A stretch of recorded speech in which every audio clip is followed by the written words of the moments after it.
안녕하세요, 일레입니다. 오늘은 천안시 북면 은지리 산 1-1번지에 있는 어사 박문수 선생의 묘소에 왔습니다. 선생은 예조, 병조, 호조, 형조 판서와 경상도, 평안도, 함경도, 경기도 관찰사를 지냈습니다.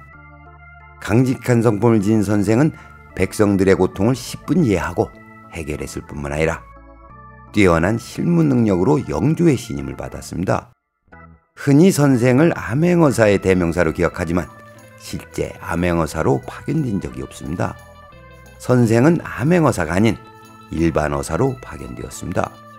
암행어사는 비밀리에 왕의 특명을 받고 떠나지만 일반어사는 공개적으로 파견되고 임무를 수행합니다.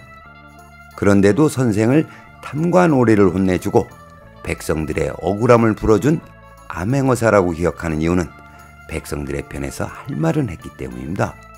일례로 양반도 군포를 내라고 주장하였다고 하니 백성을 위하는 마음이 어느 정도였는지가 짐작이 됩니다. 뿐만 아니라 조선왕조실록을 보면 선생의 성품이 어느 정도 강직했는지 기록되어 있습니다. 기록을 간단하게 소개하면 다음과 같습니다. 경연자리에서 선생이 언성을 높이고 임금의 얼굴을 쳐다보았던 모양입니다. 그러자 그 자리에 있었던 우의정이 선생의 죄를 물어야 한다고 했습니다. 그러자 선생이 말하길 임금과 신하는 아비와 자식 같은 것인데 아들이 아버지의 얼굴을 쳐다본다고 하여 임금의 얼굴에 무슨 손상이 됩니까? 라고 반문하였습니다. 다른 신하들은 겁을 먹고 코가 땅에 닿을 정도로 엎드려 있는데 선생만이 꼿꼿이 왕의 얼굴을 바라보며 이런 말을 했다는 것은 목에 칼이 들어와도 할 말을 했던 성품을 여실히 보여주는 대목입니다.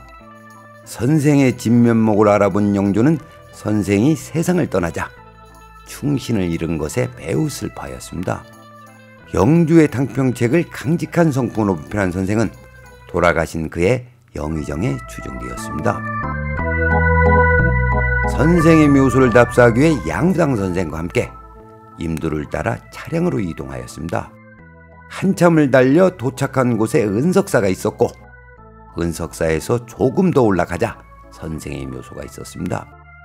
보시는 이미지가 선생의 묘소로 아쉬움이 많습니다. 아쉬움이 많은 선생의 묘소를 풍수적 관점에서 논하는 것이 예의가인 줄은 압니다. 그러나 풍수 공부 차원에서 말씀드리는 것이니 이해해 주시기 바랍니다.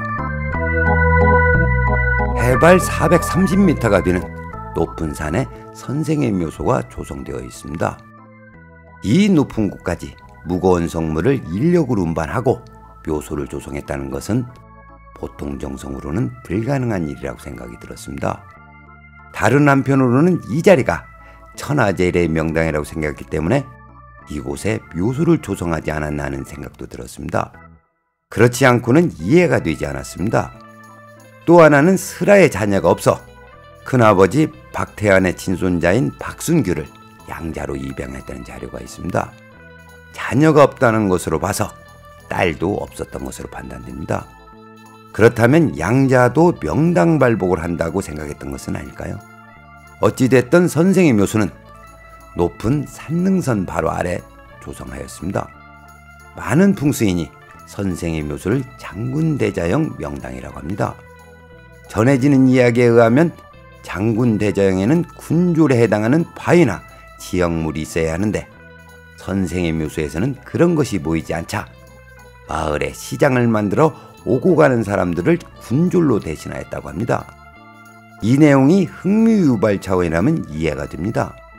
그러나 이것을 비보풍수라고 생각하는 것은 오산입니다.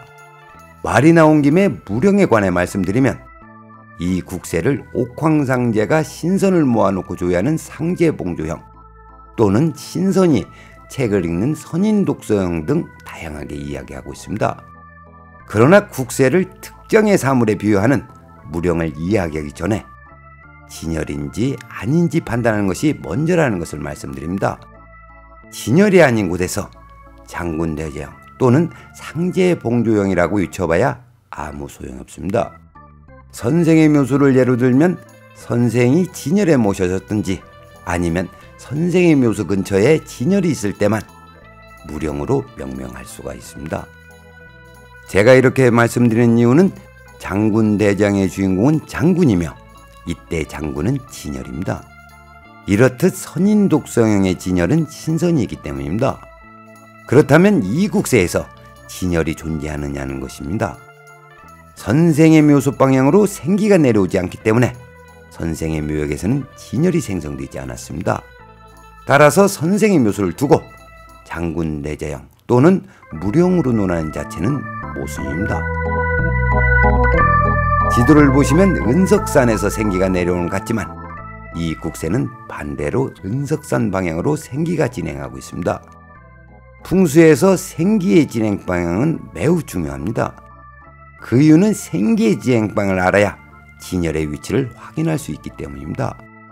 일반적으로 높은 산봉을 해서 낮은 곳으로 생기가 내려오는 줄 알지만 꼭 그렇지만은 않습니다. 물이 위에서 아래로 흐르는 것은 자연의 법칙입니다. 그러나 생기의 진행 방향에는 높고 낮음이 없습니다. 전도체를 따라 흐르는 전기처럼 말입니다. 다음으로 묘소 뒤를 보면 내룡이 내려온 것처럼 보입니다. 아마 모르긴 해도 이 자리를 소점한 분은 횡룡입수로 본 것 같습니다. 그도 그럴 것이 횡룡입수에는 반드시 딱산이 있어야 하는데 저 멀리 산이 있습니다. 해서 선생의 묘소는 횡룡입수로 진열을 생성한 것처럼 보일 수 있는 자리입니다. 그러나 무정하게도 생기는 선생의 묘소 쪽으로 내려오지 않았습니다. 즉 짧은 내룡은 지각에 해당하며 선생의 묘소는 지각에 조성하는 결과를 초래하였습니다. 이 대목에서 드리고 싶은 말씀은 진열을 찾고 적확하게 점열을 하기 위해서는 형태에 속아서는 안 된다는 것을 말씀드립니다. 그럼 오늘의 이야기를 정리하겠습니다. 백성들의 고통을 이해하고 그것을 해결하기 위해 노력하였던 선생께서 명당에 영면했으면 좋았을 텐데 아쉬움이 많았습니다. 비록 풍수적 명당에 늘지 못했을지라도 후대 사람들의 마음에 선하게 자리하고 있으니 그것으로 위안을 삼아 봅니다. 오늘은 여기까지 하겠습니다. 시청해 주셔서 감사합니다.